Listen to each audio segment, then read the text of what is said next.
বর্ণিল আয়োজনে কবি ও সংগঠক আবু তাহেরের জন্মোৎসব উদযাপন। বিস্তারিত দেখুন স্টাফ রিপোর্টার কিবরিয়া আলম সুমনের পাঠানো তথ্য ও ভিডিওতে। মানবতার সেবায় নিবেদিত কবি ও সংগঠক মোহাম্মদ আবু তাহেরের জন্মোৎসব অনুষ্ঠিত হয়েছে বর্ণিল আয়োজনে।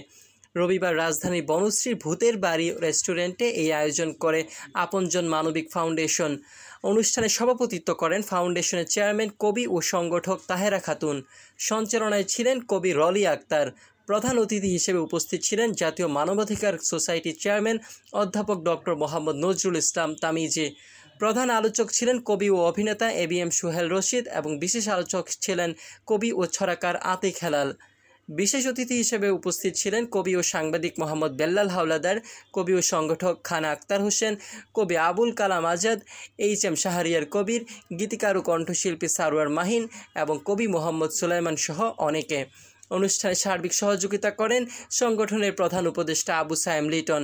অতিথিরা বলেন, মোহাম্মদ আবু তাহের সাহিত্য ও মানবতার সেবায় নিজেকে যেভাবে নিবেদন করেছেন তা সাহিত্য সমাজে দৃষ্টান্ত হয়ে আছে। তিনি সমাজের অনিয়ম ও অন্যায়ের বিরুদ্ধে বর্ণের মাধ্যমে প্রতিবাদ করেছেন, কথা বলেছেন মানুষের পক্ষে। তার সাদামাটা জীবনযাপন ও মানবিক কাজ নতুন প্রজন্মের জন্য অনুপ্রেরণা। জন্মদিনে কবি মোহাম্মদ আবু তাহেরকে ফুল, উপহার, কবিতা, গান ও শুভেচ্ছায় ভরিয়ে দেন বন্ধুবান্ধব ও শুভানুধ্যায়ীরা।